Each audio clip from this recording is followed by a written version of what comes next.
Hi, Hannah from the future here. I recently filmed a video where I answered your questions about being a freelance musician in New York City. I decided that at the beginning of the video, I needed to tell you a little more about my career and what I do before getting into the questions. What ended up happening was I gave a whole rundown of my career trajectory since I finished graduate school in May 2019 all the way through now and how the pandemic has affected me. Once I finished editing that portion of the video, I realized that I talked for about 10 minutes and that I had pretty much created 2 videos that could entirely stand on their own. I felt like posting a video that says it's a Q&A where I didn't even get into the Q&A until 10 minutes into the video could be a little irritating for people who clicked on the video to watch me answer some questions. So I decided to break it up, and this portion of the video that I'm posting on Thursday is my career story. The Q&A part of the video will be posted at my regular time on Saturday at 10:45 a.m. Although all of this information probably isn't necessary for you to enjoy the Q&A, I do think it is important to share, specifically the part regarding the coronavirus pandemic. The pandemic has absolutely devastated the performing arts industry, and I just wanted to share my story to shed some light on that. I'm not in any way sharing this for your pity or your concern.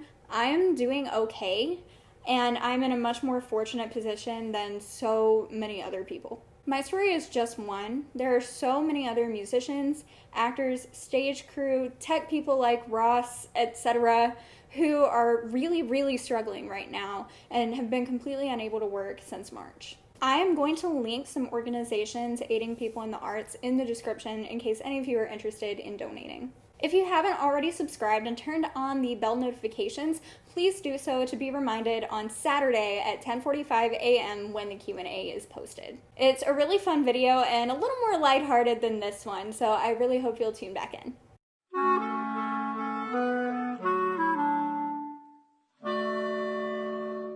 Hey, welcome back to my channel. If you're new here, my name is Hannah and I'm a 25-year-old musician living in New York City, and that is exactly what we're going to talk about today. I asked you guys on both Instagram and Facebook to ask me some questions about what it's like being a musician in New York City. Before we get into your questions though, I just want to get some basics out of the way so that you guys know where I'm coming from, what exactly it is that I do, and also ask you to like this video and subscribe to my channel, please.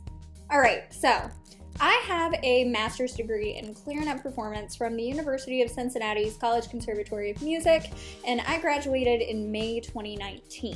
So in the midst of grad school, I'd known that I always wanted to move to New York City, and I was thinking about what I was going to do after graduation and decided that it might be a good time to do so. So I talked to Ross about it, it's my partner, and we decided that that would be a really good place for both of us. He is a sound engineer. He does live sound for theater here in New York, so obviously there are tons of job opportunities for him here, and there was going to be a lot for me too. So not only was it the place that I wanted to live, it was a place that definitely had a lot of opportunity. So around February of my last year in grad school, we decided that it might be a good idea for Ross to go ahead and start looking for some jobs. And he immediately booked a show at Manhattan School of Music. So then he ended up having some good connections, and what we decided was that we were going to go ahead and move the second that one of us found a job after my graduation, and Ross would go a little earlier if he needed to. So he worked that temporary job, came back to Cincinnati for a while, and then ultimately ended up booking an off-Broadway show that started in June. We found out about this like a week before he had to move, so it ended up being a really crazy process. Maybe I'll make another video about that in the future, my whole moving to New York experience. But anyway, so we both moved. I was completely unemployed. My goal was to eventually have a studio of students of my own and get enough performance gigs that I would be able to completely support myself on that. In the meantime, I was applying for full-time jobs that were still relevant to music. Administration type jobs at the music schools in the area, literally anything that was a little bit relevant, while also trying to build up a studio of private students and getting enough performance jobs that could be my full-time job. But that's a very slow process. So I wanted to have something to be doing to be making money in the meantime. I fortunately had enough savings to live on for a couple of months while I was in the process of doing this, and we were also in the situation where Ross was making enough money to temporarily take on more of our combined expenses had it become necessary. It did not, but I do realize how fortunate and privileged I am to have had that option, and I know that a lot of people don't have that, and it's a real privilege. So as the next couple of months progressed, it turned out that looking for students and gigs was working out a lot better for me than finding a full-time job, which in hindsight makes a lot of sense because that's literally what I was trained to do. That was what I was the most qualified for. So at that time, I had not enough students and performance jobs to completely support myself on, but enough that I wouldn't have been able to balance that with also having a full-time job. So I shifted what I was doing, and instead of applying for those jobs, I started applying for part-time jobs. In December of 2019, I started working as an usher at a performance venue, and that allowed me a really flexible schedule, so I could, swap shifts with people when I needed to perform and all of that stuff. It wasn't a huge load of hours, and I was also getting to see a lot of really great music and performances for totally free. I was being paid to be there. It was awesome. So the combination of money that I was making from having my students and my gigs and also my supplemental income from my ushering job was enough to live comfortably on, and I was happy, and I felt like I was progressing in the right direction. So on March 9th, of 2020, something really exciting happened. I had an audition for a bass clarinet job with an orchestra here in New York. The audition was going to get me a couple of performances with the orchestra on a provisional basis, and if those performances went well and I seemed like a good fit, I would most likely be called back regularly. This was a really huge deal for me because it would have been my first orchestra job. It wasn't a full-time orchestra job. They only performed every couple of months, but it was still a really, really big deal. Freelancers tend to play and substitute with multiple orchestras, which I think is something that can be really unclear to people who aren't musicians. There are not that many full-time orchestra jobs out there, and there are a lot more of us who play part-time and substitute and do that sort of thing. Most of us also teach as well, play with chamber groups, and do whatever else. It tends to be a really hodgepodge type of career.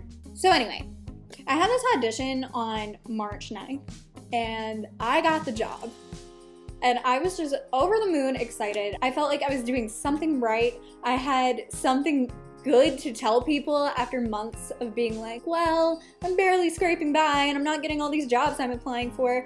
And it felt like I was finally making real progress. And then on March 13th, you guys know what happened.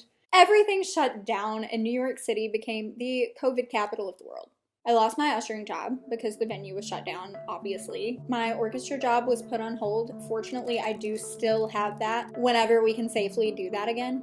I had a lot of students quit for both financial reasons, and some kids, the parents didn't want them to do virtual lessons. And then my other students, we went totally virtual, which was a very difficult transition, especially with younger kids. It's actually worked out really great, and now I have some students all over the place, which has been super fun. But at the time, it was really, really scary. So on March 20th, I left New York and went back to my parents' house in Virginia for about 3 months. In this period of time, I fortunately was able to qualify for unemployment benefits. I was not teaching enough that I didn't qualify. I just had to report every week how much money I was making and how many days a week I was working. So that was very helpful, and I'm super fortunate to have qualified for that for a while. And it was just really strange to feel like I was finally progressing and I was working so hard,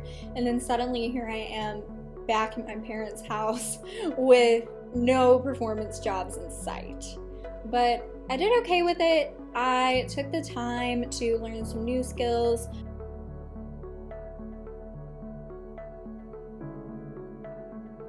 Practice things that I didn't always have time to be working on when I was just constantly preparing for the next performance and that sort of thing. I even bought a cheap saxophone so I could get back into working on saxophone. Not too long before all this happened, I had purchased a flute so I could work on that. Get my doubling skills up. The more instruments you play, the more opportunities, the better. So in July, I went back to New York and I slowly started to gain some students back. Got some new students who are just wonderful. They're absolutely wonderful, and I'm loving teaching so much right now. But there still aren't really any performance gigs at all. I've done several things online. I've been working a little bit with composers, doing recordings for them of new works that they've written, that type of thing. Performing in some multi-track projects where people, you send a recording of yourself playing and they put a bunch of people together and make a whole virtual orchestra. It's very cool. Just doing that type of thing as much as I can. And I also worked a couple of months on a virtual woodwind festival that was put together. It was a trade show. They sold products for woodwind players. They had performances by big woodwind musicians. It was very cool. I worked, I guess, for a little over 2 months on assisting and putting that together. So I was keeping myself busy, keeping my spirits up, but it's still been a very, very challenging time. It is now December, and I feel like I'm in a similar place to the place that I was in last December. I'm very fortunate that I still have students, I still have a stream of income, and I'm doing okay. You know, I could be doing much better. It really sucks that I haven't gotten to progress more because this year was looking really, really great for me. I just felt like I had so many opportunities on the horizon and I was very excited. So it's been a bit of a setback and it's been hard, but I'm fortunate, I'm here, I'm healthy. That's all I could really ask for, right? Okay, so now that we have all that cleared up and I talked forever, let's get into your questions.